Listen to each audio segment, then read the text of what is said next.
নমস্কাৰ। এটি বিশেষ বাতৰি লৈ নিউজ নাওৰ ষ্টুডিঅ'ত মই মুকেশ বৰুৱা। জনতাৰ শিল্পী তথা বিপ্লৱী কণ্ঠশিল্পী প্ৰয়াত ৰাজীৱ শদিয়াৰ শোকসন্তপ্ত পৰিয়ালক সমবেদনা জ্ঞাপন কৰাৰ উদ্দেশ্যেৰে ৰাওনা হৈছে যোৰহাট জিলাৰ পশ্চিম যোৰহাট অঞ্চলৰ এক সজাতি দল।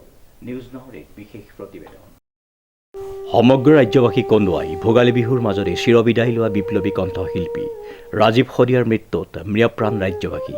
অতি কম সময়ৰ ভিতৰতেই জাতি মাটিৰ গান গাই ৰাইজৰ মাজত জনপ্ৰিয়তা লাভ কৰা প্ৰয়াত কণ্ঠশিল্পী ৰাজীৱ শদিয়াৰ শোকসন্তপ্ত পৰিয়ালক সমবেদনা জ্ঞাপন কৰাৰ উদ্দেশ্যে আজি শদিয়ালৈ ৰাওনা হৈছে যোৰহাট জিলাৰ উপকণ্ঠৰ পশ্চিম যোৰহাট অঞ্চলৰ এক সজাতি দল।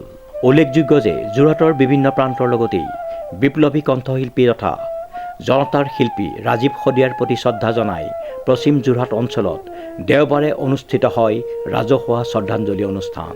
অঞ্চলটোৰ মেলেঙিয়াল গাঁও, তিলিকিয়াম, বেজগাঁও, পুৰণিমাটি চাহ বাগিচা ৰাইজ আৰু বসন্ত উৎসৱ উদযাপন সমিতিয়ে পুৰণিমাটি চাহ বাগিচা ৰংগমঞ্চৰ প্ৰেক্ষাগৃহত অনুষ্ঠিত কৰা শ্ৰদ্ধাঞ্জলি অনুষ্ঠানতেই ৰাজীৱ শদিয়াৰ বাসগৃহলৈ যোৱাৰ লগতেই শোকসন্তপ্ত পৰিয়ালক সমবেদনা জ্ঞাপন কৰাৰ প্ৰস্তাৱ গ্ৰহণ কৰা হৈছিল আৰু আজি ৰাওনা হৈছে অঞ্চলটোৰ এক সজাতি দল।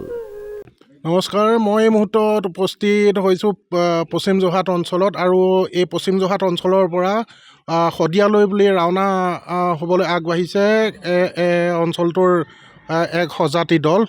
আৰু ইয়াৰ মূলতে উদ্দেশ্য হৈছে জনতাৰ শিল্পী ৰাজীৱ শদিয়াৰ বাসগৃহত শোকসন্তপ্ত পৰিয়ালবৰ্গক সমবেদনা জ্ঞাপন কৰা আৰু এই মুহূৰ্তত সকলো একত্ৰিত হৈ প্ৰায় 20-25 জনীয়া এটা দল তেওঁলোকৰ ঘৰলৈ ৰাওনা হোৱাৰ দিশে আগবাঢ়িছে আৰু পোনে পোনে মই তেওঁলোকৰ পৰা প্ৰতিক্ৰিয়া জানিবৰ বাবে চেষ্টা কৰিম।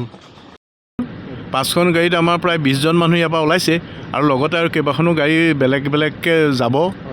আজি আমি গৈ তেখেতৰ ঘৰত লগ কৰিম আৰু তেখেতৰ আত্মাৰ সদ্গতিৰ কাৰণে আমি তেখেতক এটা আৰ্থিক অনুদানো আগবঢ়াম আৰু লগতে আমি এটা শোকপ্ৰস্তাৱ শ্ৰদ্ধাঞ্জলিৰ এটা অনুষ্ঠান তাতে পাতিম বুলি ভাবিছোঁ। সেইকাৰণে শ্ৰদ্ধাঞ্জলি এখন লিখিতভাৱে লৈছোঁ। ইয়াৰ ৰাইজে সেইদিনা যথেষ্ট ৰাইজ গোট খাইছিলে আৰু ৰাইজে সকলোৱে চকুলোৰে তেওঁক অশ্ৰু অঞ্জলি আগবঢ়াইছে। তেওঁ ফটোত সঁচাকৈ বৰ আচৰিত ধৰণৰ ভাল লাগিলে। তেখেতৰ আত্মা সদ্গতি কামনা কৰিছোঁ। আমাৰ যাত্ৰা যাতে সুকলমে আমি তাত পাওঁগৈ তাৰ কাৰণে ভগৱানৰ ওচৰত প্ৰাৰ্থনা জনাইছোঁ। ধন্যবাদ। যোৰহাটৰ পৰা প্ৰশান্ত গায়নৰ ৰিপৰ্ট, নিউজ নাও 24/7।